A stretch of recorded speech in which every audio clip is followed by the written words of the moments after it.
हरे नमः. धर्माचा जणू मूर्तिमान पुतळा, भासे जना भूवरी, दीक्षा देऊनी जो जगतिया, बद्धास हो उद्धरी. वाणीने वदता भागवती कथा, व्यासाप्रती भासला, तो हा गुरु श्री जनार्दन असा, पाटांगणी शोभला. सद्गुरुनाथ महाराज की जय. हरे नमः. श्री शुकोवाच ततश्च पौगंड वयश्चितो व्रजे व बभूव तुस्तौ पशुपाल सम्मतो गाश्चारयन्तो सखिवे समं पदे वृंदावनं पुण्य मतीव चक्रतुः. भगवान वेदव्यास वर्णन करून सांगू लागले. शुकाचार्य राजा परीक्षितीला सांगतात, सूत शौनकादिकाला सांगतात. याप्रमाणे भगवान या वृंदावनामध्ये खेळत असताना त्याचं वर्णन या ठिकाणी केलेलं आहे की समाश्रिताये पदपल्लवम प्लवम महत्पदम पुण्य यशो मुरारे. हे भगवंताच्या या क्रीडा, भगवंताच्या या लीला खरोखर पुण्यकारक आहे. अत्यंत श्रेष्ठ दर्जाचं पुण्य ज्याचं आहे त्यालाच या क्रीडा पाहायला मिळाल्या, त्याचा सहवास मिळाला. आणि भवांबुधीर वत्स पदम परम पदम, हा भगवान सगळ्या जगाला मुक्त करणार आहे. त्याचे चरण ज्या भूमीवर पडले ती भूमी मुक्त झाली, ते कण मुक्त झाले. भवांबुधीर वत्स पदम परम पदम, पदम पदम यत् विपदान्न तेषाम. प्रत्येक पदाने विपदा नष्ट केल्या. विपदा म्हणजे आपदा, आपदा म्हणजे आपत्ती. अहो, आपत्तीचं नावच राहिलं नाही, कारण भगवान स्वतः सर्व आध्यात्मिक संपत्तीने युक्त या ठिकाणी खेळतोय. यत् कौमारे हरिकृतम पौगंडे परिकीर्तनम. आता भगवंताचं वय हे 7-7 वर्षाचं झालेलं आहे. 6 ते 7 वर्षाचं भगवंताचं वय आहे. आणि पूर्ण गोकुळ आपण जर पाहिलं गोकुळाचं वर्णन, तर गोकुळामध्ये फक्त आनंद नांदत होता. गोकुळ म्हणजे प्रत्यक्ष मुक्तीचं द्वार होतं आणि गोकुळ म्हणजे भूवैकुंठ होतं असं म्हणावं लागेल. अध्यात्म खेळत होतं या ठिकाणी. अध्यात्म खेळत होतं का? अध्यात्म न खेळणार तर काय होईल? परब्रह्म जर खेळतंय तर अध्यात्म असणारच तिथे. परब्रह्म स्वतः बागडत आहे, खेळतंय. अतींद्रिय परिभोगवी न इंद्रिया करवी, ही जी माऊलींची प्रतिज्ञा आहे ती इथं सत्य वाटते. भगवान अतींद्रिय आहे, तो गुणातीत आहे, निर्गुण निराकार निर्विकार आहे, पण तो इंद्रियाच्या द्वारे इथे गोपींनी स्वीकारलाय. गोपी शब्दाचीच व्याख्या करत असताना मोठे महाराज धुंडा महाराज देगलूरकरांनी गोभे पिबती असा शब्द वापरलाय. गोपी म्हणजे काय? गो म्हणजे इंद्रिय आणि पी म्हणजे काय? पितात. सर्व इंद्रियांनी ज्या गोपिका भगवंताला पितात त्याला गोपी म्हणतात. गोभे पिबती. गो इंद्रियासाठी शब्द आहे आणि अनेक वचनासाठी भी असं लावलं जातं. म्हणून एक इंद्रिय नव्हे, डोळे, कान, नाक, हात, पाय, स्पर्श सगळ्या इंद्रियासहित भगवंताला भोगण्याचं सामर्थ्य ज्या गोपींच्या मध्ये प्राप्त झालं. या भगवंताला पाहू का ऐकू, पाहताना असं वाटत होतं की आता दुसरीकडे पाहूच नाही. ज्या भगवंताला पाहिल्यानंतर सगळ्या जगातले कोणतेच विषय पाहावेसे वाटत नव्हते. भगवंताचं रूपच असं होतं की त्याकडे एकदा दृष्टी गेली की दुसरीकडे दृष्टी जात नव्हती. भगवंताचं गायन ऐकल्याबरोबर नाद ब्रह्म म्हणी कोंदाटले, नाद ब्रह्म जणू काही उभं राहिले असं वाटायचं. नाद ब्रह्म मूर्तले, गंगा पया सळले, पतिव्रते आले वृद्धाप्यका. नाद हा जर ब्रह्म असेल तर तो जर परिपूर्ण मूर्त रूपाने उभा राहिला तर काय? तर ते गायन. कृष्णाची किंकिणी ऐकता श्रवणी, नाद ब्रह्म म्हणी कोंदाटले. कृष्णाच्या बासरीचा स्वर हा क्लीम अशा पद्धतीचा. जेव्हा त्यांनी गोपींशी क्रीडा केली तेव्हा क्लीम हा स्वर त्यांनी काढला म्हणे. क्लीम हा जो आहे तो बीज मंत्र आहे आणि हा देवीचा बीज मंत्र आहे.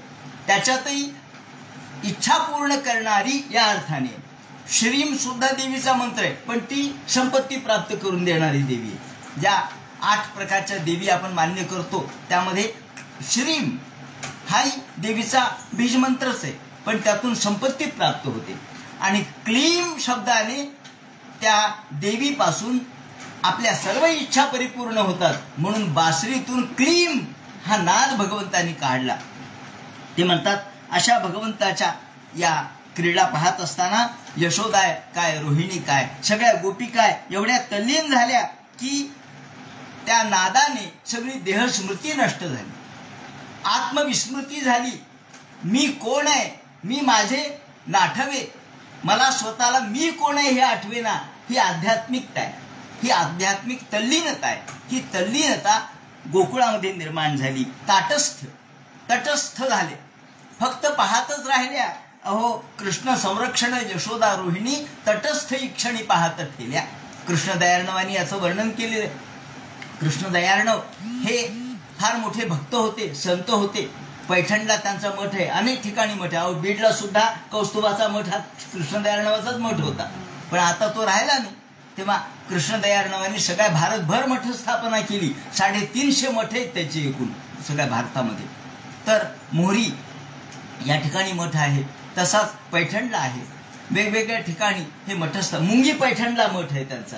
याप्रमाणे यांना जेव्हा अंगावर व्याधी निर्माण झाली, रक्तपिती, सगळ्या अंगातून रक्त यायचं आणि आग व्हायची, काय करावं कळेना. सगळे औषधोपचार झाले. 1 वर्ष ते आता नाथांच्या समाधीनंतर किती वर्षांनी नाथ स्वप्नात आले आणि नाथांनी सांगितलं तू दशमस. ते म्हणतात अशा पद्धतीने या पूर्ण अध्यस्त प्रपंच, सगळा प्रपंच बाजूला पडला आणि सगळा संकल्प विकल्प सगळा नष्ट झाला आणि फक्त भगवंताचा अनुभव हा तेवढा सत्य ठरला. आनंदाचे डोही समरस, आनंदाचे डोही आनंद तरंग, अशी या गोकुळातल्या लोकांची अवस्था होती. कृष्णदयार्णवांनी वर्णन केले की सहज पूर्ण स्थिती बाणली या पाहता. म्हणजे नाद ब्रह्म काय, त्याचप्रमाणे ताटस्थ्य काय, देहविस्मृती काय, अतींद्रियता काय, त्याचप्रमाणे पूर्ण स्थिती. जेव्हा विरल्या संसार पाहती चराचरात कृष्णमय, जिथे बघावे तिथे कृष्ण दिसू लागला. अहो कृष्णाचंच वेड लागलं. कृष्णाचं वेड एवढं लागलं की नाथाने वर्णन केलंय, त्या नंदाच्या घरी बैल दुभती नंदा घरी. अहो बैलाचीच धार काढू लागले त्या गोपिका आणि बैलही दूध देऊ लागले. का नाथ म्हणतात ना की भगवंताच्या या गोकुळामध्ये एवढा नाद भगवंताचा लागला होता सर्वांना की आपण कोणाची धार काढायलो हे सुद्धा त्यांना आठवत नव्हतं. म्हणून ते म्हणतात की ह्या सगळ्या गोपिका नंदाच्या घरी बैल दुभती नंदा घरी, अशा पद्धतीने ते म्हणतात ही पूर्ण स्थिती सर्वांना प्राप्त झाली आणि समाधी अवस्था प्राप्त झाली. इंद्रनीळ डोळे पिऊन या डोळे भोगती सोहळे उन्मनीचे. उन्मनी अवस्था, उन्मनी म्हणजे मन राहिलं नाही, उन्मन झालं. समाधी अवस्था प्राप्त झाली. सगळं देहभान हरपलं. कृष्णाच्या रूपे रंगले लोचन तेने देहभान हरपले आणि कृष्णाचे गायन ऐकून या मन अनहती उन्मन होऊन ठेले. अशा प्रकारचं वर्णन त्यांनी आपल्या काव्यामध्ये केलेलं आहे. अशी ही श्रीकृष्णाची एकात्मता, तद्रूपता, तल्लीनता, द्रवे अभ्यंतर कृष्णाचे चरित्र यशोदा सुंदर प्रेमे गात. यशोदा तर काय कृष्णाच्या नादात एवढी तल्लीन झाली होती की सकाळी उठून रात्री झोपेपर्यंत फक्त कृष्ण कृष्ण कृष्ण. सगळ्या गोपिकांची हीच अवस्था. कृष्णाशिवाय दुसरा विषय नाही. निषेधाचे ठाई न पाहूची पाही कृष्णाविन. निषेध म्हणजे या ठिकाणी व्यतिरेक, सगळ्याचा व्यतिरेक करायचा. अहो दही सुद्धा कृष्ण, दूध कृष्ण. आपण ऐकतो ना की ह्या गोपिका जेव्हा दही दूध विकायला जायच्या तेव्हा कुणी गोविंद घ्या कुणी गोपाळ घ्या म्हणायच्या. का बरं दहीदूध का नाही? अहो त्याच्यातही त्यांना कृष्ण दिसायचा. ही तल्लीनता आहे, ही तादात्म्य आहे. याप्रमाणे द्रवे अभ्यंतर, अभ्यंतर द्रवलं, मन द्रवीभूत होणे. दुंडा महाराज देगरुळकरांनी म्हटलंय नारद भक्ती सूत्रामध्ये की द्रवीभूतता म्हणजे भक्ती आहे. भक्ती म्हणजे काय? माझी खूप भक्ती आहे. जर अंतःकरण द्रवलं नाही, अंतःकरण जर तुमचं लोण्यासारखं पघळलं नाही तर तुमची भक्ती खरी नाही. म्हणून अंतःकरण द्रवलं पाहिजे. चंद्रकांत द्रवता किरू होय की ते हा तवटी चंद्रकी आहे. माऊलींनी उदाहरण दिले की चंद्रकांत जो मणी असतो तो चंद्राच्या प्रकाशात द्रवतो म्हणून त्याला चंद्रकांत म्हणतात.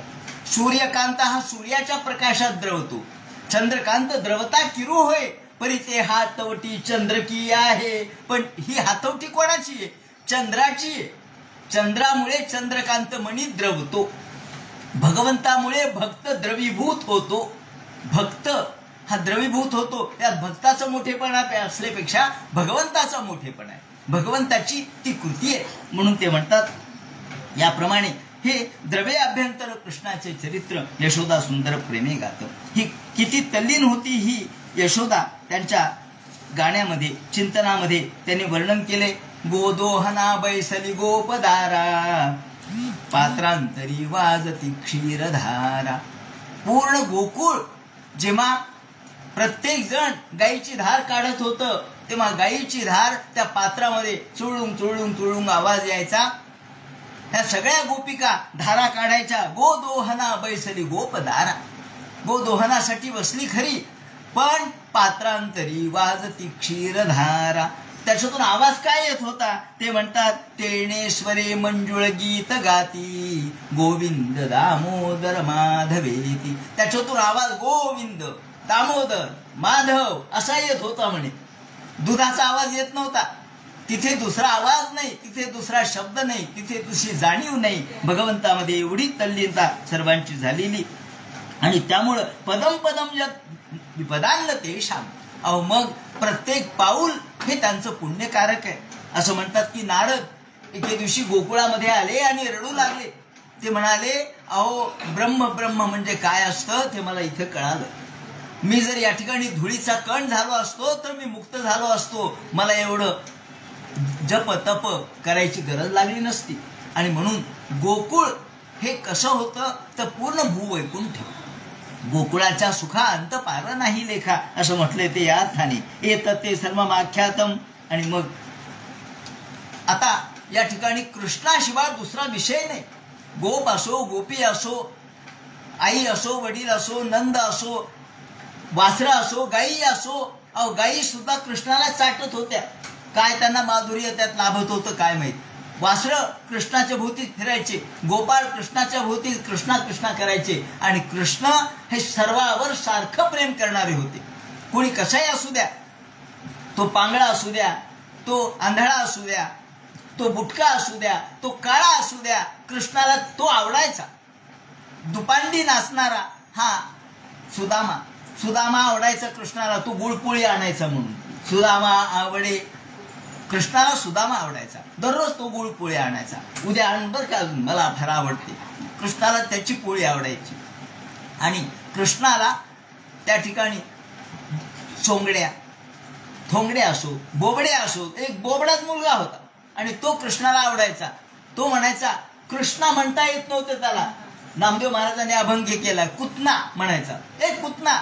आणि मग कधी कधी कृष्ण त्याला काही बोलला की कुतना मला तुझं राहू दे म्हणे. तुझ्या गाई तुझे वासरू तू सांभाळ मी चाललो. कुतना सांभाळ तुझ्या गाई. कुतना कुतना सांभाळ तुझ्या गाई. आम्हाला तुझ्या गाई नको, मला तुझे वासरू नको, तुझं तू सांभाळ. म्हणून कधी कधी खोटा राग प्रगट करायचा, कृतक राग प्रगट करायचा आणि कृष्ण त्याचा राग काढायचा. अरे थोंगड्या अरे बोबड्या माझ्यावर नको रागू, मी तुला चांगलं लोणी देतो. याप्रमाणे कृष्णाने सर्वांना गोळा केलं. काय गोपिका कृष्णाच्याच नादामध्ये तल्लीन. कृष्ण कधी येतोय वनामधून ते पाहत असत कृष्णाच्या पाहण्यासाठी. अहो त्यांनी वर्णन केलंय की सगळे जे झाड आहेत झुडप आहेत ते असे खाली लवलेले असायचे. काय वर्णन केलंय या ठिकाणी वनसुधेमध्ये वामन पंडितांनी आणि भागवतकारांनी की सगळे जे झाड आहेत त्यांचे फुलं असे खाली वाकलेले असायचे. आणि बलराम कृष्णाला एकदा म्हणले. कृष्णाला म्हणतात कृष्णा पहा ना हे झाड किती खाली वाकलेत. जणू काही तर तुझ्या पायावर फुलंच टाकू लागले. तुझ्या पायावर फुलं टाकण्यासाठी खाली वाकलेत. काही काही झाडं फळांनी वाकलेले होते, तुला फळ देण्यासाठी वाकलेत. हे सगळे तृणांकुर पाहणं कसे शहारून निघालेत. तुझ्या स्पर्शाने त्यांच्या अंगावर शहारा आला. अशा पद्धतीने डोंगर काय, वन काय, दऱ्या काय, त्याप्रमाणे वेगवेगळ्या प्रकारचे पशु काय, पक्षी काय, कृष्णाच्या भोवती सगळे पक्षी जमायचे. कृष्णाने बासरी वाजवली की त्या बासरीचा स्वर ऐकल्याबरोबर तो गंभीर स्वर मेघनादासारखा मोरांना वाटायचं मेघच गर्जना करू लागले. का तर कृष्णाचं अंग, कृष्णाचं रूप मेघासारखं होतं. मेघश्याम, मेघासारखं सावळं. या सगळ्या मोरांना वाटायचं की मेघच माझ्याकडे आलाय, म्हणून मोर नाचायला सुरुवात करायचे. काय कल्पना आहे ही! कल्पना नव्हे, हे प्रत्यक्ष खरंय. कृष्णाच्या भोवती मोर नाचत होते, पोपट, मैना कृष्णाच्या भोवती गायन गात होत्या, जणू काही कृष्णाचं गीत गात होत्या, कृष्णाची स्तुती करत होत्या असं वर्णन केलेलं आहे. जणू काही ज्यांना बोलता येत नाही, शब्द नाही येत, तर ते त्यांच्या त्यांच्या पद्धतीने कृष्णाची स्तुती करू लागलेले आहेत. फलप्रसूना रुभ्रवण पादयो, या ठिकाणी ते वर्णन केलेले आहे. फलप्रसूना, प्रसून म्हणजे फुलं, फळं आणि फुलं हे कृष्णाच्या पायापर्यंत येत होतं. आणि स्पृशात ठिकाण वृक्ष वनस्पती मुदा, सगळ्या वनस्पतींना वाटायचं आपण कृष्णाला स्पर्श करावा, प्रत्येक झाडाला, प्रत्येक झुडपाला, प्रत्येक तृणाला. आणि मग अहो आम्ही देवमरामिरार्चितम पदांबुजंते सुमना फलारणम, याप्रमाणे बलराम दादा म्हणतात. मग कधी कधी बलराम दादा थकायचे तर कृष्ण त्यांचे पाय चोपायचे. दादा मी तुझे पाय चोपतो, थकून गेलास का तू? पहा काय प्रेम होतं, अतिशय प्रेम. मी फार परब्रह्म आहे, मी मोठा आहे असं नाही, किंवा मी देव आहे ही भावनाच नाही. या ठिकाणी बलराम दादा कधी झोपले म्हणजे कृष्णाने पाय चोपावेत, कधी कृष्ण थकले तर बलराम दादाने पाय चोपावेत. क्वचित कलहंसा मनुकूजती क्वचित, कधी कधी कलहंस असायचे, कलहंस असे ओरडतील तसे मुलं ओरडायचे, तसेच कृष्णही ओरडायचे. कृष्ण सुद्धा मुलाप्रमाणेच वागू लागले. आणि कलहंस तर कधी कधी बगळा दिसला की बगळ्यासारखंच बसायचं, बगळ्यासारखं ध्यान करायचं. कधी नृत्यंतम, कधी मोर नाचायले की आपण मोरासारखं नाचायला लागायचं. आणि म्हणून हे सगळं आपण निसर्गातून आत्मसात केलंय. नृत्य हे मोराकडून आपण घेतलंय, गायन कोकिळेकडून आपण घेतलंय. आपण कोकिळेला तो पंचम स्वर लागतो, मग आपण पंचम स्वर लावायला लागलो. तेव्हा हे सगळं नृत्य काय, नाट्य काय, निसर्गातून आपण आत्मसात केलं. मेघ गंभीर या वाचा, याप्रमाणे चकोर क्रौंच कव्वार, कधी चकोरासारखं, कधी क्रौंच, कधी कव्वार. आणि मग कधी कधी सगळे गोपाळ जमायचे आणि कृष्ण थकले की कृष्णाचे पाय दाबायला लागायचे. क्वचित क्रीडा परिश्रांतम, खेळून खेळून दमले म्हणजे सगळे म्हणायचे कृष्णा तुम्ही इथे बसा, आता तुम्ही झाडाखाली बसा बरं. स्वयं विश्रममात इत्यर्थ, तुम्ही आता विश्राम करा, आम्ही विश्राम करतो. आणि पाद संहावनादिभी, त्यांचे पाय चोपायला लागायचे. आणि मग सगळे म्हणायचे कृष्णा तुम्ही आराम करा. क्वचित पल्लव तल्पेशु, तुम्हाला भूक लागली असेल तर फळं आणतो. त्याप्रमाणे सगळे पाद समानम चक्रू केचित महात्मनः, याप्रमाणे करता करता एके दिवशी सगळेजण असे बसलेले असताना सगळे गोपाळ म्हटले अहो दादा, या ठिकाणी एक फार सुंदर फळं मिळतात. फलानी तत्रभुरीनी, या ठिकाणी शिंदीचं झाड आहे आणि शिंदीचे फळं फार गोड लागतात म्हणे. दादा म्हणले मग घेऊन या ना. नाही नाही म्हणे, तिथं फार मोठा राक्षस आहे, धेनुकासूर नावाचा राक्षस आहे, तो जवळ गेला की अंगावर येतो. असं म्हटलं की दादा, बलराम दादा तिथे गेले. गेल्याबरोबर त्यांनी झाड हलवलं, जसं हत्तीने एखाद्या झाडाला हलवावं त्याप्रमाणे. त्या टप टप टप टप टप सगळे फळं पडल्याबरोबर पोरांना म्हणले घ्या एक फळं. पोरं घ्यायला आले की तिकडून तो राक्षस आला, गाढवाच्या रूपाने राहत होता. तो दुगाण्या मारत जे आला त्याचे 2 पाय या भगवंतांनी धरले. बलराम दादांनी गरगर फिरवलं आणि त्याला ठार मारलं. आकाशातून पुष्पवर्षा झाला, वारे वा. आणि मग ते सगळं रान, सगळं वन खेळायला मोकळं झालं. समगृहीत्वा प्रपादो भ्रामयित्वा एक पाणीना, एका हाताने गरगर फिरवलं आणि त्याला ठार मारलं. याप्रमाणे भगवंतांनी विचार केला की अरे आता आपण एक एक एक एक कृती करू लागलो. परवाच मी सांगितलं भगवंतांनी पंचमहाभूताची शुद्धी केलेली आहे असं वर्णन एकाने केलंय.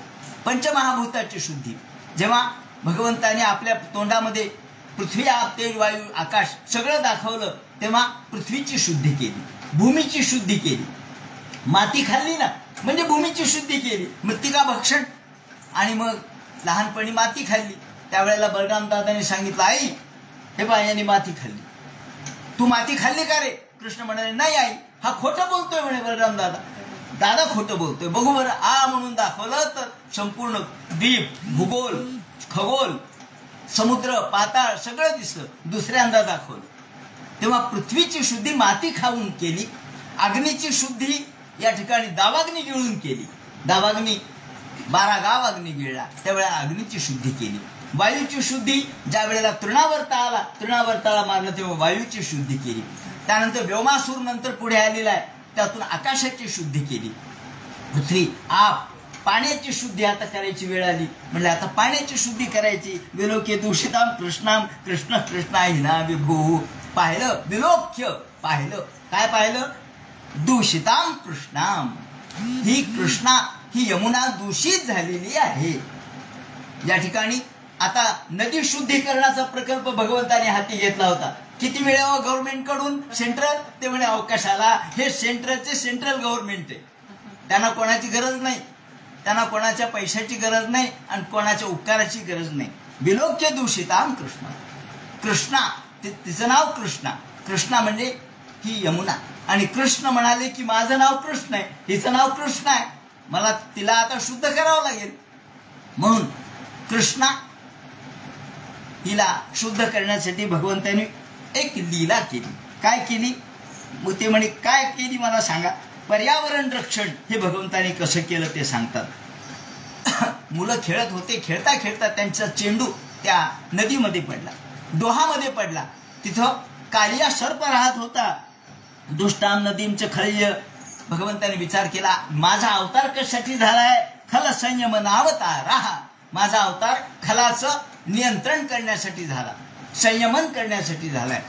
खल दुष्ट लोकांना काही वेळेला ठार मारायची गरजही नसते. सर्प आहे, त्याचे दात काढले तर सर्प करतो काय? सिंह आहे, पण सिंहाचे दात आणि नख काढले तर सिंह करतो काय? तसं त्याचं संयमन करावं लागतं, नियंत्रणामध्ये आणावं लागतं. चेंडू पडल्याबरोबर कृष्ण म्हणजे थांबा मी आणतो चेंडू. म्हणून कृष्ण चेंडू आणण्यासाठी गेले तर तेवढ्यात तो सर्प आतमध्ये होता. भगवंत आतमध्ये गेले आणि सगळं पाणी ढवळून काढलं. ते म्हणाले जसा एखादा हत्ती पाण्यामध्ये जावा आणि पाणी उसळून टाकावं तसा ढवळून टाकलं. ढवळून टाकलं की आतमध्ये जो सर्प होता फू फू फू फू करून धावत आला. त्याला वाटलं कोण मला, कुणी मला या ठिकाणी त्रास दिला, म्हणून तो धावत आला आणि आल्याबरोबर भगवंताच्या अंगावर धावला. भगवंतानी ताबडतोब त्या ठिकाणी आपल्याला त्याला गुंडाळू दिलं, सगळं गुंडाळू दिलं त्याला. गारक बोल पूर्ण गुंडाळलं आणि त्याला वाटलं आता याला दंश करावा. सगळे वरतून बघू लागले, अरे अरे कृष्णाने डोहात उडी मारली आणि त्या मोठ्या सापाने कृष्णाला मृतकम प्रती कहा, मेल्यासारखा झाला. अरे अरे अरे कृष्ण गेला, कृष्ण गेला, कृष्ण गेला. हा आवाज ऐकल्याबरोबर ब्रज सगळे लोक धावत आले. त्या वनामधले धावत आल्याबरोबर यशोदा आली, रोहिणी आली, नंद आले, सगळे बाकीचे त्यांचे गावातले नागरिक आले. अरे काय झालं, काय झालं? अहो चक्षुश्रवा, आम्ही पाहिलं म्हणे हे काय कृष्णाला पूर्ण गुंडाळून टाकले, आता काही खरं नाही कृष्णाचं. गावो वृषा वसत क्रंदमाना, सगळे ओरडू लागले, रडू लागले, कृष्णा कृष्णा कृष्णा. कृष्णे न्यस्त क्षणा भीता. बलराम दादा म्हणाले थांबा थांबा, कृष्णाला काही होत नाही, थांबा तुम्ही, रडू नका. बलराम दादांनी सर्वांना सांत्वन केलं. आबाल वृद्ध वनिता सगळे आले, म्हातारे कोतारे स्त्रिया पुरुष सगळे म्हणाले अरे अरे अरे कृष्ण कृष्ण कुठे गेलाय? म्हणले हे काय पाण्यामध्ये. पाहिल्याबरोबर ते तत्र भगवत लक्षणे जगमो पद व्यायुमुना तटंब. आणि भगवंताला गुंडाळलेलं पाहता क्षणी कृष्ण दिसेना. अरे कृष्ण मेल्यासारखा दिसू लागला. कृष्णाने अर्पित दृशो मृतक प्रतिविता. अरे अरे अरे अरे काय झालं? आता त्याला वाटलं आपण याला दंश करावा. तेवढ्यात कृष्णाने आपलं अंग इतकं वाढवलं, तटतट तटतट तटतट वाढवलं, फुगवल्याबरोबर याला त्रास होऊ लागला. कारण याचं अंग याला वाटलं आता आपण गुंडाळले, पण तटतट करू लागल्यानंतर त्याच्या अंगाला त्रास होऊ लागला. त्याचा अंगातून भेदू लागलं, छेदू लागलं. म्हणून तो म्हटला आता आपण याला दंश करावं. तेवढ्यात कृष्ण बारीक झाले, तिथून जे सुटल्याबरोबर तो त्याच्या मागे धावला. जलामध्ये पाण्यामध्ये लोकांचं शिवाशिवी सुरू झाली, लपाछपी सुरू झाली. तो इकडं लपतोय की मग नाग येतोय. कृष्णाने पुन्हा दुसरीकडे लपावं, तिकडे नाग यावा, आता दंश करणार. एवढ्यात भगवंतानी पाहिलं की आता हा दंश करायला पुढे आला. काय त्याचे डोळे लाल दिसत होते अग्नीसारखे, त्याच्यातून जणू काही अग्नीच्या ज्वाला पडू लागल्यात हे डोळे, आणि दोन जिभा लाय लाय लाय लाय करत होत्या. पाहिल्याबरोबर त्याच्या त्या पूर्ण रूपाकडे पाहिलं, त्याचा राग पाहिला, आणि कृष्ण तिथून जे त्याने उडी मारली ते थेट त्याच्या डोक्यावर उडी मारली, आणि डोक्यावर तन्मूर्धरत्न निकर स्पर्शाती ताम्र, आणि ब्रह्मांडाचं ओझं त्याच्यावर दिलं. ते ओझं दिल्याबरोबर तो कर कर कर कर वाकू लागला. भगवंताने त्याची शेपटी धरली आणि त्याच्यावर नृत्य करायला सुरुवात केली. भगवंताचं हे नृत्य, अहो नागावर नृत्य करू लागले. नागाच्या डोक्यावर आकाशातले सगळे देव जमा झाले. सर्वांनी पुष्पवृष्टी त्यांच्यावरती केली, आणि पादांबुजोखिल गुरुर्ना नर्त, मोठा एवढं ब्रह्मांडाचं ओझं देऊन नाचू लागले. थाय थाय थाय थाय नाचत नाचत. अहो नुसते नाचत नव्हते, त्या नाचण्यामधून प्रत्येक मणकेनं मणके त्यांनी ढिले केले. आपल्या समग्र शक्तीनिशी त्याचे संपूर्ण अवयव ढिले केले. पुष्पोपहार तनुभी, आणि तो गलित गात्र झाला. आता मात्र मरेल अशी अवस्था झाली हे ओळखलं त्यांच्या पत्नींनी. नागपत्नी एकदम धावत धावत आल्या. नागपत्नींनी आपले मुलं आणले, कृष्णाच्या पायावर घातले. निदान मुलाकडे बघून तरी त्यांना दया येईल. हे पहा देवा, ह्या मुलांकडे पहा, त्यांचे वडील मारू नका, त्यांच्या वडिलांना काहीच करू नका. अहो हे त्यांचे पोरं बिचारे त्यांच्याशिवाय केवळ पिताहीन होतील, आणि आम्ही त्यांच्या पत्नी, आम्ही या ठिकाणी दुर्भागी होऊ, आम्ही अभागी होऊ, आमचं सौभाग्य लेणं पुसलं जाईल. तेव्हा देवा या चिरो तुम्ही आम्हाला क्षमा करा. पहिल्यांदा कुणी जरी असलं तरी पहिल्यांदा म्हणावं लागतं तुमचं बरोबर आहे. अर्धा राग कमी होतो तुझा. नाही नाही तुझं बरोबर आहे म्हणलं की अर्धा राग कमी होतो. यांनी सांगितलं ज्या चिरो नमतेंग, देवा तुमचं बरोबर आहे का की तुम्ही कोणासाठी अवतार धारण केलाय. तुम्ही जे खल आहेत, दुष्ट आहेत, ते दुष्टांना शासन करण्यासाठी अवतार धारण केलेला आहे. म्हणून देवा तुम्ही जे याला शिक्षा केली ती बरोबरच आहे. न्यायो ही दंड कृतकल्पेशोस्मी, न्यायो ही दंड, हा तुम्ही जो दंड दिला तो न्याय आहे, योग्य आहे. कारण तुमचा अवतारच खल निग्रहासाठी झालेला आहे. म्हणून रिपोसुतानामपि तुल्य दृष्टी, तुम्ही जे केलं ते बरोबर आहे, तुमचं चूक नाही. पण देवा आम्हाला सांगा, या दंड शोकत्व मनुष्य देहिना, आम्हाला हा जो सर्पाचा देह प्राप्त झाला, दंडशुक सर्प आहेत, विंचू आहेत, यांच्यामध्ये विष असणारच ना, आणि हे विष तुम्ही दिलेलं आहे आम्हाला, मग आम्ही हे कुठे टाकणार बरं. तेव्हा म्हणून याला राग आला आणि यांनी तुमच्यावरती हल्ला केला. तेव्हा मी त्यांच्या वतीने क्षमा मागते. आम्ही सर्व नागपत्नी त्यांचं सौभाग्य तुम्ही कायम ठेवा. आम्हाला चोडेदान द्या. नमस्तुभ्यं भगवते पुरुषाय महात्मने, तुम्हाला नमस्कार असो. तुम्ही काल आहात, कालनाभय आहात, त्याचप्रमाणे विश्व निर्माण करणारे, विश्व पालन करणारे, तुम्हाला नमस्कार असो. नमः कृष्णाय रामाय वसुदेव सुताय च प्रद्युम्नाय अनिरुद्धाय सात्वतां पतये नमः. याप्रमाणे भगवंताची सर्वांनी प्रार्थना केली. अपराध कृतभर्त्रा, आमच्या पतीने जो अपराध केला त्याबद्दल त्यांना क्षमा करा. कारण तुम्ही अपराधाची क्षमा देखील करणारे आहात. क्षंतु महर्षी शांतात्मन, तुम्ही शांत आहेत, तुम्ही काही रागीट नाही आहेत, तुम्ही शांत देव आहेत. म्हणून तुम्ही अजानता, न जाणतेपणाने, अज्ञानाने, मूढतेने जी कृती केली त्याचा दोष लागत नसतो, आणि क्षमेने तो दोष नष्ट होतो. म्हणून अनुप्रेरणेश्वर भगवान प्राणस्त्री पण लगा, तुम्ही अनुग्रह करा म्हणून हात जोडले. आणि स्त्रीसाठी पती हाच त्यांचा प्राण असतो. तेव्हा आमचा प्राण आम्हाला परत द्या. स्त्रीरांग साधू जोडताना पते प्राण प्रदीयताम, आमचं कुंकू वाचवा असं म्हणून हात जोडले.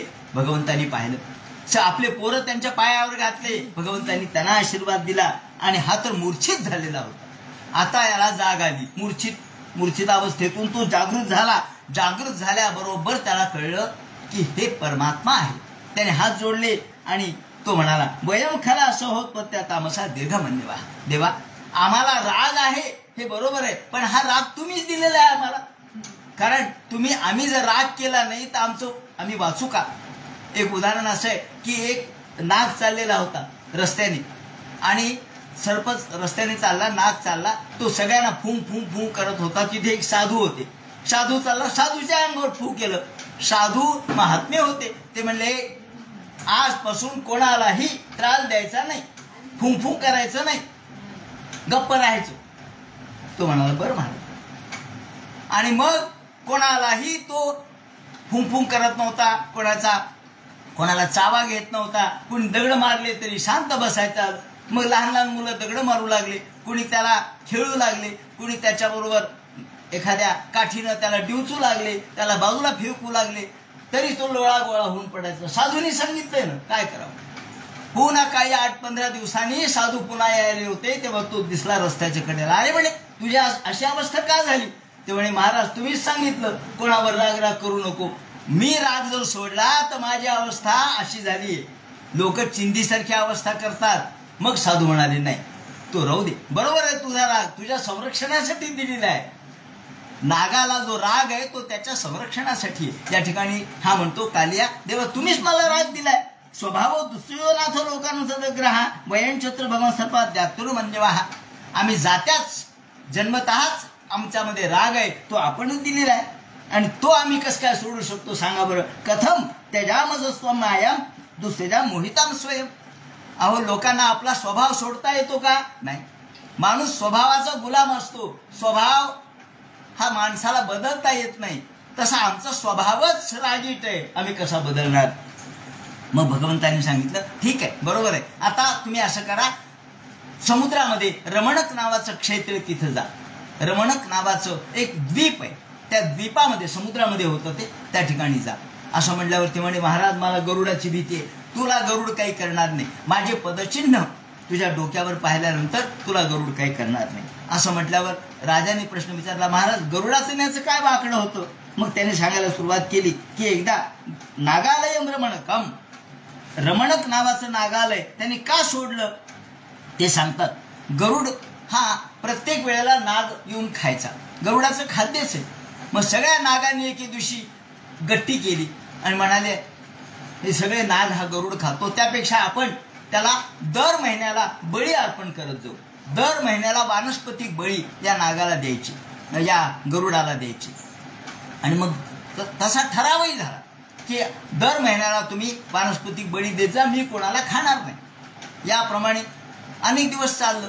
पण हा जो काली आहे तो म्हणला गरुडाला कशाला द्यायचा वानस्पतिक बळी, मला देत जा, मी तुमचा राज आहे, गरुडाला देऊ नका. एके दिवशी गरुडाला कळलं का बरं, आज या महिना गेला, 2 महिने गेले, खंड का पडला. मग कळालं की हा कालिया याच्यामध्ये आला आणि कालियाचं त्याचं घनघोर युद्ध झालं. या कालियाला त्यांनी टोचून टोचून परेशान करून टाकलं. वरतून यायचं की कालियाला चोच मारायचा आणि त्या चोंचेने हा परेशान व्हायचा. एके दिवशी विचार केला या कालियाने की आपल्याला आता यातून वाचण्यासाठी जागा कोणती आहे, यमुना. कारण कालियाला माहित होतं की इथे सौभरी नावाचे ऋषी होते, ते इथं तपश्चर्या करताना संध्या अर्घ्य वगैरे देताना माशांना हा खात होता. आणि सौभरीला ते काही बरं नाही वाटलं, मासे खाऊ लागला, सारखे मासे खायचे. सौभरीने सांगितलं हे गरुडा इथून पुढे तू जर मासा इथला खाल्ला तर मरून जाशील, इथे यायचं नाही, आला की मरशील. झालं. गरुड तेव्हापासून यमुनेत येत नव्हता. हे यालाच फक्त माहित होतं, बाकी कोणालाच नाही. याने ताबडतोब तिथून उचलला आपलं चंबू गबाळ आणि यमुनेत येऊन थांबला. आणि आता गरुड काय करतो आपल्याला, म्हणून तो या ठिकाणी थांबला होता. पण आता कृष्णाने सांगितल्यानंतर तो तिथून निघून गेला. आणि याप्रमाणे नंद विप्रा समागत्य हा तिथून सगळे नंद यशोदा हे सगळे गेले आणि कृष्णावरती आल्याबरोबर कृष्णाला त्यांनी आलिंगन दिलं. परिश्वजांत मारू आपल्या अंकावर घेतलं, डोळ्यातून अश्रुधारा येऊ लागल्या, अश्रूने स्नान घातलं आणि म्हणाले अहो एवढ्या मोठ्या नागाबरोबर यांनी संघर्ष केला. तदा अजुजित बनोद्भूतो. याप्रमाणे आता जलस्वच्छता अभियान केलं, नदी स्वच्छ केली. त्यानंतर त्याच दिवशी तिथेच रात्र झाले म्हणून सगळेजण थांबले, तर अचानक तिथे दावाग्नी लागला. त्यावेळेला भगवंतानी हा दावाग्नी 12 गाव लागलेला अग्नी गिळला. त्याने असं वर्णन केले की ज्या वेळेला रामावतारामध्ये भगवान राम हे निघाले आणि मारीचाला ठार मारण्यासाठी गेले, पण रावण तेवढ्यात आले होते आणि रावणाने सीतेचं हरण केलं. पण खरी सीता रावणाने नेली नाही, खरी नेली अग्नीने. सीता अग्नीमध्ये एकरूप झाली आणि अग्नीने तिला सांभाळलं. पुढेचे 6 महिने अग्नीने सांभाळले आणि मग पुन्हा अग्नी परीक्षेमध्ये अग्नीने परत दिली. तेव्हा तो जो अग्नी आहे त्या अग्नीने भगवंतावर उपकार केला म्हणून भगवंत म्हणाले तुझा त्यावेळेस उपकार आता मी फेडायला लागलो. सगळा 12 गाव अग्नी गिळला आणि आपल्या मुखामध्ये त्याला स्थान दिलं. याप्रमाणे शुकाचार्य म्हणतात भगवंतानी प्रलंबाचा कसा उद्धार केला ते सांगतात. प्रलंब नावाचा एक गोपाळाच्या वेशाने आलेला होता. त्यावेळेला भगवान वेगवेगळ्या प्रकारचे खेळ खेळत होते. खेळाचं वर्णन खूप सुंदर केलंय. कधी शिवणापाणी खेळ, कधी लपाछपी खेळ, कधी आंधळी कोशिंबीर खेळ, हे सुद्धा खेळ. आंधळी कोशिंबीर खेळ, विटीदांडू खेळ, सुरपारंब्या खेळ खेळता खेळता खेळता प्रलंबासुर आलेला कृष्णाने ओळखला, बलरामाने ओळखला. म्हणले अरे आपल्या गोपाळात वेगळा गोपाळ दिसतोय. कृष्ण म्हणले आता आपण सगळ्यांना बोलवलं, हे पा आता असं नाही, आता हे खेळ बंद करा म्हणे. आता मी सांगतो तो खेळ खेळायचा. म्हणजे कोणता? आता पार्टी करू म्हणे. कृष्णाची वेगळी पार्टी, बलराम दादाची वेगळी पार्टी. आणि या पार्टीनं काय करायचं तर एकमेकांनी कुरघोडी करायची, कुरघोडी. तर जो हरेल त्यांनी जो जिंकेल त्याला पाठीवर घ्यायचं आणि त्याच्या गोपाळाला पाठीवर घ्यायचं आणि ते भांडारक नावाचं वृक्ष तिथपर्यंत शिवून यायचं, त्याला त्या फट्टीला शिवून यायचं. याप्रमाणे बरोबर हरकत नाही. मग कृष्णाची पार्टी हरली. हा मुद्दाम कृष्णाच्या पार्टीत गेला नाही, त्याला माहित होतं कृष्ण फार ताकदवान आहे, तर कृष्णाच्या पार्टीत नको जायचं म्हणून तो कृष्णाच्या पार्टीत गेला नाही. कृष्णाची पार्टी हरली असं ओळखल्याबरोबर आता ते सगळे कृष्णाच्या पार्टीतले गोपाळ हे ओढणे झाले आणि त्याच्यावर बलराम दादाच्या पार्टीतले गोपाळ बसले, निघाले. नेमका बलराम दादाच्या खाली हा प्रलंबासूर. त्याला वाटलं आता याला पलीकडे न्यावं, याला त्यात काही फार शक्ती नसेल, याला पलीकडे न्यावं, याला खलास करून टाकावं, आकाशात न्यावं, उडून टाकावं. त्यांनी जे भांडार वृक्षाच्याही पुढे गेला आणि आकाशामध्ये गेला. आकाशामध्ये गेला की आपला अकराळ विक्राळ रूप प्रगट केल्याबरोबर बलराम दादाला लक्षात आलं की आता आपल्याला हा वरतून खाली फेकेल.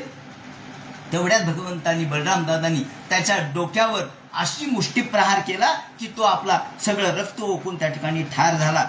गोपरोपी प्रलंबोगा. आणि मग आकाशातून पुष्पवर्षाव झाला. सगळे लोक म्हणे अरे बलराम दादा हे काय? म्हणे अरे राक्षस आला होता. त्रिशाद्भुतम हलधर ईशादात त्रसात असं त्यांनी वर्णन केलेलं आहे. ज्याप्रमाणे प्रलंबाला मारलं. त्यानंतर गोपाळांना दावानलापासून वाचवलं.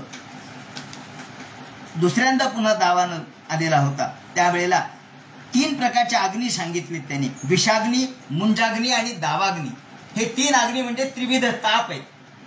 विषाग्नी, मुंजाग्नी आणि दावाग्नी. विषाग्नी, मुंजाग्नी आणि दावाग्नी हे 3 ताप आहेत. हे 3 ताप पहिलं त्यांनी अग्निपान केलं तेव्हा हा विषाग्नी, दुसऱ्या वेळेस दावाग्नी आणि मुंजाग्नी हा तिसऱ्या वेळेला भगवंतांनी प्राशन केला. सगळ्या प्रकारचा अग्नी भक्षण केलं.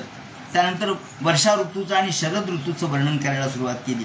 वर्षा ऋतूमध्ये सगळीकडे पाऊस धोधो धोधो पडलेला, सगळीकडे वनस्पती उगवलेल्या, आकाशामध्ये नेहमी मेघ दाटलेले असायचे, विजा चमकत असायच्या. तडीत म्हणतो महामेघा चंड शोषण वेपिता. हा आकाशामध्ये प्रचंड चंडवात यायचा, वारा सुटायचा, मेघ गर्जना व्हायची. यथा पापेन पाखंडा नाही वेदा कलो युगे. प्रत्येकाला रूपक केलं त्यांनी. हे फार सुंदर आध्यात्मिक रूपक आहे, ज्याला सांग रूपक असं म्हणतात. ते म्हणतात ज्याप्रमाणे वर्षा ऋतूमध्ये आकाशामध्ये मेघ दाटले आणि तारांचा प्रकाश पडेना, तर हा कसा तारांचा प्रकाश का पडत नाही? तर ते म्हणे मेघ दाटले. जसं कलियुगामध्ये पापाची प्रबलता झाल्यामुळं पाखंड मताचा प्रचार होतो आणि मूळ धर्म दिसत नाही, त्याप्रमाणे प्रत्येक ठिकाणी रूपक वापरले. याप्रमाणे घने धरिता मुपता पंच दैवाधीन धाम, याप्रमाणे पूर्ण 20वा अध्याय हा सगळा रूपकात्मक आहे. आणि म्हणजे रूपक वर्णन प्रत्येक निसर्गाचा आणि अध्यात्माचा संबंध जोडलेला आहे. त्यानंतर शरद ऋतू आला. स्वच्छ आभाळ झालं. शरद समभवत व्याभ्रा स्वच्छांबरून निलशा. स्वच्छ आभाळ झालं. ज्याप्रमाणे योग्यांच्या मनामध्ये स्वच्छ अशा प्रकारचा भगवंताचा ज्ञान प्रकाश पडतो तसं पडू लागलं. सगळे वासरं गायी तृप्त झाले, वनस्पती तृप्त झाल्या आणि शरदा निर्जोत्पत्त्या नीर आणि पृथ्वी भ्रष्टानमेव चेतांसी पुनर्योगनिषेय भया. याप्रमाणे आता खमशोभत निर्मेघम, ख म्हणजे आकाश, खमशोभत आकाश निर्मेघ दिसू लागलं, स्वच्छ दिसू लागलं. शरद्विमल तारकम अमल, आकाशातले सगळे मेघ गेले आणि कसं दिसू लागलं आकाश तो स्वच्छ. स्वच्छ म्हणजे कसं तर सत्वयुक्तम यथाचित्तम शब्द ब्रह्मार्थ दर्शनम. जसं ब्रह्म आपल्या हृदयामध्ये प्रगटलं म्हणजे चित्त जसं स्वच्छ होतं त्याप्रमाणे शांत चित्त, शांत चित्तामध्ये ब्रह्माचं प्रगटीकरण होत असतं. सत्वयुक्तम यथाचित्तम शब्द ब्रह्मार्थ दर्शनम याप्रमाणे वर्णन केलं. आणि आता वेणुगीत गायला सुरुवात केली. हे वेणुगीत म्हणजे काय? भगवंत वेणू वाजवत होते. आपली वेणू भगवंतांनी घेतली आणि भगवंत वेणू वाजवू लागले. शुकाचार्य म्हणतात इथम शरद स्वच्छ जलम, शरद ऋतू आला, स्वच्छ अशा प्रकारचा आकाश झालं, सुगंध वायू सर्वत्र सुटला आणि निवेशित वायूना वातम सगो गोपलोपच्युता. सगळे गोपाळ कृष्णाच्या भोवती जमले आणि या वेळेला भगवंतांनी हातामध्ये कुसुमित वनराज सूक्ष्मभृंग ध्वज द्विजकुलगृष्ट सरीन महेंद्रम मधुपती रबगाय चारणगाह सह पशुपाल मलचकुल वेणुम. हातामध्ये भगवंताने वेणू घेतली आणि तद्व्रजस्त्री आशुत्य वेणुगीतम स्मरोदयम. वेणू वाजवायला सुरुवात केली की सगळ्या गोपिकांच्या अंतःकरणामध्ये स्मरोदयम कामजागृती झाली. कृष्णाला भेटावं असं वाटू लागलं. अहो ही वेणू म्हणजे कोण होती? ही वेणू भगवंताने आपल्या ओठाशी धारण केली. सगळ्या गोपिका म्हणू लागल्या पहा ही वेणू म्हणजे तिचं किती भाग्य आहे जी कृष्णाच्या नेहमी ओठापाशी असते. कृष्णाचं ती अधरपान करते जणू काही आणि आपल्याला मात्र कृष्णाच्या जवळही जाता येत नाही. ही वेणू किती खरोखर भाग्यकारी आहे. खरं तिला छिद्र आहे. असं आपल्याला अनेक छिद्र आहेत. छिद्र म्हणजे न्यूनता आहे. पण न्यूनतेसह आपण भगवंताला समर्पित झालं पाहिजे. जशी वेणू झाली, वेणूला छिद्र आहेत पण सछिद्र असून सुद्धा ती भगवंताला समर्पित झाली. अपूर्णता असून सुद्धा भगवंताला समर्पित झाली आणि तिच्यामध्ये तिने समर्पित केलं भगवंताला. ते म्हणतात की महादेव हे मुरली झालेले होते म्हणून भगवंताला ते प्रिय होते. भगवंतांनी खर्चिक वाद्य घेतलं नाही, सोपं वाद्य घेतलं. त्याला काय फार पैसे लागणार नव्हते. सहज जे उपलब्ध. वेणू म्हणजे काय? वेणूचाच एक तुकडा तो घेतला, त्याला फक्त छिद्र व्यवस्थित केले की झाली वेणू तयार. याप्रमाणे तद्व्रजस्त्रिया श्रुत्य वेणू गीत ऐकायला सुरुवात केल्याबरोबर भगवान कशी दिसत होते त्याचं वर्णन केलेलं आहे. बरहा पीडम नर नटवर बपू कर्णयो कर्णिकारम. बरहा पीडन डोक्याला मयूरपिच्छ धारण केलेला होता भगवंतानी आणि नटवर बपुहू एखाद्या नटाप्रमाणे दिसत होते. भगवंताचं रूप नटासारखं प्रत्येक वेळेला वेगळं. आणि कर्णयो कर्णिकारम भगवंताने आपल्या कानामध्ये फुलं घातले होते. कानामध्ये कर्णिकारम हे त्याचे तुमच्या पिवळ्या असणाऱ्या कणेरीची फुलं. कर्णिकार म्हणजे कणेर, कणेरीची फुलं कानामध्ये घातलेली होते. आणि बिभ्रतवासा कनक कपिशम हातामध्ये भगवंताच्या वेणू होती आणि पिवळा पितांबर धारण केलेला. बिभ्रतवासा कनक कपिशम वैजयंतीच्या माला, वैजयंती माला धारण केलेली. रंध्रान वेणू, रंध्रान म्हणलंय. रंध्र म्हणजे छिद्र, वेणू ही सच्छिद्र आहे. रंध्रान वेणू रधर सुधया पूरयंगोप वृंदैर वृंदारण्यम स्वपदरमणम प्राविशद गीत कीर्ती. ही वेणू आपल्या रंध्रासह, आपल्या छिद्रासह, आपल्या न्यूनतेसह भगवंताला समर्पित झाली. तसं आपण सुद्धा आपल्या न्यूनता आपल्यामध्ये सगळे आपण न्यूनच आहेत, आपण परिपूर्ण नाहीत. पण ही जशी वेणू देवा माझ्याजवळ छिद्र आहेत पण छिद्रासह मी तुम्हाला तुमच्याशी समर्पित झाले, तसं आपण भगवंताला एकरूप झालं पाहिजे. इथे वेणुरवम राजन सर्वभूत मनोहरम. वेणूचा आवाज ऐकल्याबरोबर तो आवाज गोपिकांच्या कानावर गेला आणि गोपिकांचं लक्ष कशातच राहिलं नाही. काय हो वेणूचा आवाज आलाय. हो आलाय कृष्णाच्या. क्लीम आवाज भगवंताचा ऐकल्याबरोबर श्रुत्वा व्रजस्त्रिय सर्व वर्णयंतो भिरे भिरे. झालं काम सगळं सोडलं. हातातले काम धाम जे काय करतायत ते सगळं हातातलं सोडलं आणि सगळ्या त्या भगवंताच्या जवळ भूती जमा झाल्या आणि गोप्य ऊचू. गोपी काय म्हणू लागल्या एकमेकीशी याचं वर्णन केलेलं आहे. अक्षणवताम फलमिदम न परम विदामहा शक्य पशून विषय पूर्वयस्यैहि. सगळ्या म्हणतात अक्षणवताम अक्षणवताम. आम्ही सगळे अक्ष म्हणजे इंद्रिय आणि इंद्रिय आपले आपण इंद्रियांनीच या ठिकाणी वावरतो. अतिंद्रिय होऊ शकत नाही. इंद्रियाच्या पलीकडे आपल्याला काही कळू शकत नाही. पण आपले अक्ष म्हणजे इंद्रिय. त्यात मध्ये डोळा विशेष म्हणजे अक्षर शब्द आपण डोळ्यासाठी वापरतो. हा अक्षणवताम फलमिदम. या सगळ्या इंद्रियाचं फळ काय? विशेषतः डोळे. ज्या डोळे भरून आपण कृष्णाला पाहतोय तो कृष्ण आपल्याला दिसतोय. त्यांनी कसा पावा धरलेला आहे. मधुर अशा प्रकारचा स्वर त्यातून निघतोय आणि आपण कानाने स्वर ऐकतोय. डोळ्याने कृष्णरूप पाहतोय. आपण मनाने तिथपर्यंत गेलोय. मनाने भगवंताच्या जवळ गेलोय. हाताने भगवंताला आपण पुष्पार्पण करतोय. पायाने भगवंताच्या जवळ चाललेलो आहोत. हे सगळे जे इंद्रिय सर्व इंद्रिय धर्मान परित्यज्य मामेकम शरणं व्रज. याप्रमाणे सगळ्या इंद्रियाच्या द्वारे अक्षणवताम फलमिदम. सगळ्या इंद्रियाचं फळ काय तर न परम विदामहा. भगवंत दुसरं आम्हाला काही कळत नाही. आम्ही काही जाणत नाही. विद म्हणजे जाणणे. आम्हाला दुसरं काही कळत नाही. आम्हाला फक्त एकच कळतंय देवा तुमच्याशी सख्य करणे. या सगळ्या इंद्रियाचं फळ एकच आहे.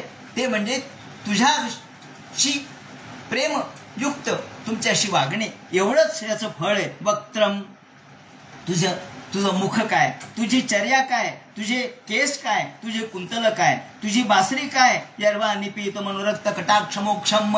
आणि कटाक्षमोक्षम तुझे तिरप पाहतोस ना त्या तिरप्या पाहण्यामध्येच आम्हाला खरा आनंद मिळतो.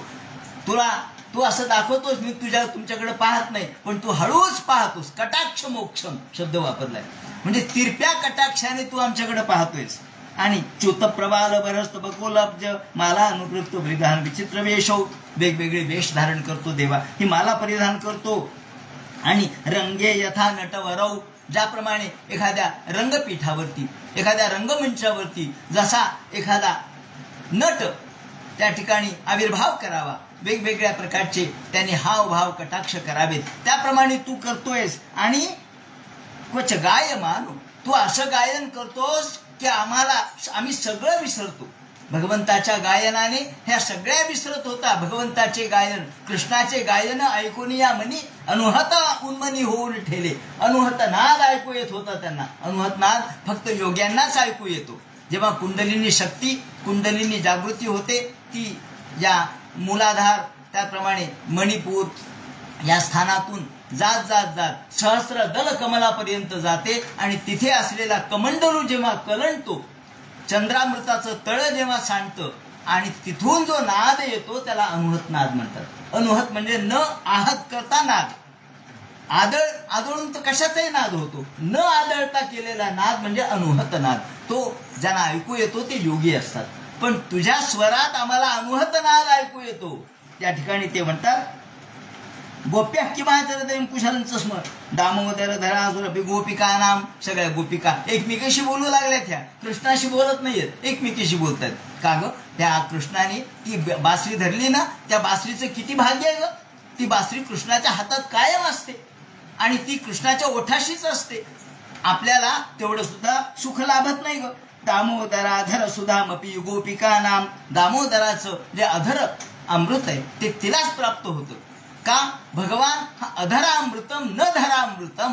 भगवंताच्या ओठामधले जे शब्द आहेत ओठामधले जे गायन आहे ते अमृतमय आहे. आणि ते अमृत कोणतं ते केवळ देवाचं अमृत नाहीये. ते न धरामृतम ते पृथ्वीवरचं अमृत नाहीये. ते भगवंताचं सर्वस्व अमृत आहे. अध्यात्मामृत आहे. याप्रमाणे न धरामृतम अधराम. अ म्हणजे नाही. धर म्हणजे पृथ्वी. लौकिक अमृत नाहीये ते. आपण कशाला अमृत म्हणतो. चहाला सुद्धा म्हणतो अमृत तुल्य चहा. अरे कशाचं अमृत तुल्य? अमृत म्हणजे काय माहिती का? तेव्हा आपण काकवीला अमृत म्हणतो, तेव्हा काकवी अमृतात फरक आहे. ते म्हणतात न धरा अमृतम, हे धरेवरचं अमृत नाहीये, हे या पृथ्वीवरच्या लोकांना कळणारच नाही भगवंताच्या स्वरामध्ये काय अमृत आहे, म्हणून त्याला अधरामृत म्हटलंय. हृष्यत्वचो. आणि हे पहा, अगं तू पाहिलं का, हे झाड एकमेकीशी बोलतायत, हे झाड पहा, अहो यांच्या अंगावर रोमांच उभे राहिलेत. कशामुळं? अहो कृष्ण इथं बसलेले आहेत उभेत म्हणून रोमांच उभे राहिलेत. यांना सुद्धा हर्ष एवढा झालाय की अंगावर रोमांच उभे राहिलेत. हृष्यत्वचो. आणि हे नुसते उभे राहिलेत, अगं हे झाड नाही आहेत, हे ऋषी आहेत. ऋषी हे पूर्वजन्मीचे ऋषी आहेत. यथार्या. हा आर्य म्हणजे आर्य ऋषी, आर्यावर्तातले हे ऋषी आहेत. हे पूर्वी यांनी तपश्चर्या केली आहे. हृष्यत्वचो श्रुमुखो सतर्वो यथार्या. याप्रमाणे गोविंद वेणू मनू मत्त मयूर नृत्यम.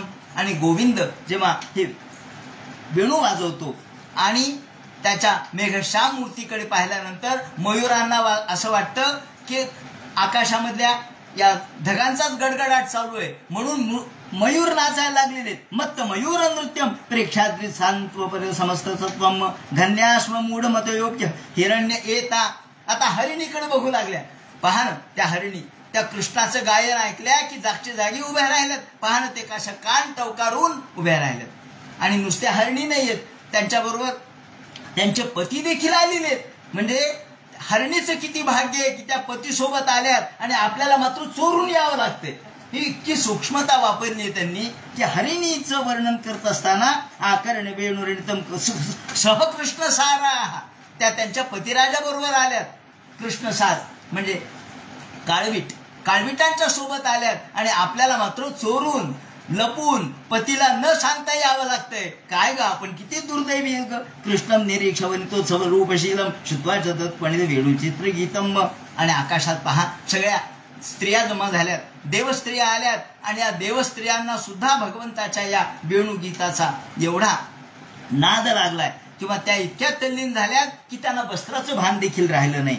भ्रष्टत प्रसून का भरा, हे काय त्यांच्या डोक्यावरचे सगळे माळलेले जे केस फुले ते खाली पडू लागले. भ्रष्टत प्रसून कबरा मुहुर्निव्या गावश्च कृष्ण मुख निर्गत वेणू गीत. आणि हे पहा, हे गाई पाहिल्या का, हे वासरं पाहिले का, ते कृष्णाचं गायन ऐकतायत, कृष्णाची मुरली ऐकतायत. आणि गावश्च कृष्ण मुख निर्गत वेणू गीत पियुषमुत्तम विकर्ण पुट्या बनत्या. आणि त्या कान उचलून ऐकायला लागले. कारण जर कान असे खाली घेतले तर कृष्णाच्या स्वराचं जे माधुर्य आहे, स्वराचे जे अमृत आहे ते खाली सांडल. म्हणून त्या गायी जसं आपण केळीचे पानं किंवा कर्दळीचे पानं असतात त्याप्रमाणे असं आपले उचलोनी श्रवणे श्रवणामृता, वामन पंडितांनी म्हटलंय, उचलोनी श्रवणे श्रवणामृता. आणि ह्या रस पिऊ लागल्यात. हा रस कोणता आहे? जो जीवन, जो अमृता, जो अमृत पान असावं त्याप्रमाणे. आणि हे सगळे वासरं देखील गाईला पिता पिता थांबलेत का, तर त्यांना देखील दूध गळ्यामध्ये उतरेना का, तर त्यांच्या कानामध्ये भगवंताचा स्वर बासरीचा चाललाय, म्हणून तो स्वर ते पितायत आणि मग दूध प्यायला लागलेत. म्हणून ते दूध त्यांच्या ओठामध्ये तसंच आहे, जबड्यामध्ये तसंच आहे. श्रावास्तु नस्तपद कवलाश्मत असतो. त्यांचं कवल म्हणजे घास म्हणजे त्यांनी घेतलेले दूध, हे तसंच त्यांनी ठेवलंय आणि ते ऐकताय. याप्रमाणे गोविंद महात्मा दृशा शुक्ला स्पृशंत्या. याप्रमाणे नंदस्तदा उपधार्य मुकुंद गीत. आणि यावेळेला त्यांच्या डोळ्यामधून अश्रुधारा येऊ लागल्यात. गायींच्या सुद्धा किती तल्लीन झालेत बिचारे गायी. हे ऋषी मुनी सगळ्या वृंदावनामध्ये वृक्ष झालेत आणि स्तंभ भाव त्यांना प्राप्त झालाय. अहो जाऊ द्या, वृक्ष तर आहेत, पण ह्या नद्या, ही जी नदी आहे ना, ती गोल गोल गोल गोल तुला दिसतं का? हे आवरतं म्हणजे गरगर गरगर भोर आहे, तो तिथंच का फिरू लागला? अहो कृष्णाच्या गीतामुळे त्याला पुढे जावंसं वाटे ना या पाण्याला, ते तिथंच फिरू लागलं. याप्रमाणे ते म्हणतात नद्यस्तदात उपधार्य मुकुंद गीत मावर्त लक्षित मनोभव भग्न वेगा. हा त्याच्या वेग तिथेच गोल गोल गोल फिरू लागला. म्हणजे यमुनेला सुद्धा कृष्णाचं गीत ऐकताना तिचा प्रवाह पुढे जाईना, तो थांबला. आलिंगन स्थगित मुरली मुरा मुराज. आणि याप्रमाणे भगवंतासाठी सगळे एकत्र कसे आले याचं वर्णन त्यांनी केलेलं आहे. आकाशामध्ये मेघ जमा झालेत आणि हे मेघ मंद मंद मनुगर्जित मेघम, मेघ मंद मंद आवाज करू लागलाय. आणि या वेळेला काही वेळेला हा मेघ भगवंतावर छत्री धारण करतो का, त्याला ऊन लागू नये म्हणून. हे पहा, हो मेघ आला, तो कृष्णाचा मित्र आहे म्हणे, तो आकाशात आलाय, कृष्णासारखा रंग आहे ना त्याचा, म्हणून कृष्णाचा मित्र आहे. आणि त्यांनी छत्र धारण केलंय ऊन लागू नये म्हणून. आणि जास्त उन्हाचा दाह झाला की तो थोडा पाऊस पडतो, कृष्णाला थंड करतो. ज्याप्रमाणे ते वर्णन करतायत. आणि विस्मरण त्याला कधीच होऊ शकत नाही. नवविधा भक्ती या ठिकाणी त्याची प्रगट केलेली आहे. ते म्हणतात तद्दर्शनस्पर हृदयेनं, हे जे गवत आहे, गवताला सुद्धा कृष्णाच्या पायाचा स्पर्श होतो आणि ते गवत देखील पुलकित होऊन जातं.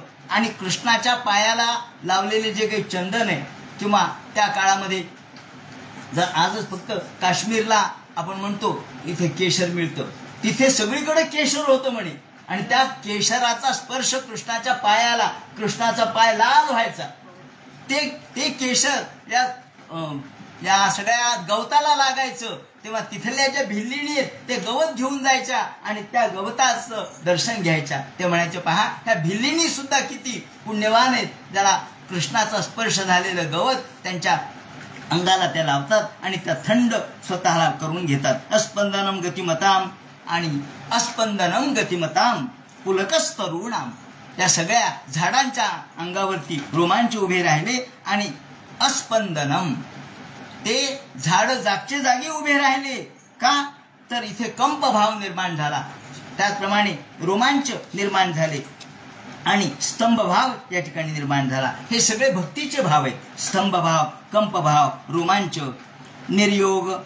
एवं विधा भगवतो वृंदावनचारिणः वर्णयन्तो मिथो गोप्य क्रीडास्तन्मयतां ययोहु. याप्रमाणे भगवंताच्या नुसत्या पाहण्यामध्ये, ऐकण्यामध्ये या तल्लीन झाल्या. ही तल्लीनता या ठिकाणी प्रगट केलेली. ही सात्विक भावाने जे वर्णन केलंय एकमेकींशी, हे गोपी एकमेकींना कसं बोलतायत, त्यांच्यामध्ये दुसरा विषय कसा नाही, फक्त विषय तो झाला त्यांचा नारायण. ही अवस्था यांची कशी झाली याचं वर्णन केलं. आता उद्याच्या चिंतनामध्ये या वस्त्र हरणाचा प्रसंग आणि त्याचप्रमाणे पर्जन्य, इंद्राचा भगवंतांनी हा जो गर्विष्ठपणा आहे तो कसा कमी केला त्या संबंधीचं विवेचन करतील. तो सगळा भाग उद्या सांगण्यात येईल. हरे नमः. पुंडलीकवरते हर विठ्ठल. सीताकांत स्मरण जय जय राम. पार्वतीपते हर हर महादेव. श्रीमज्जनार्दन गुरुमूर्तये.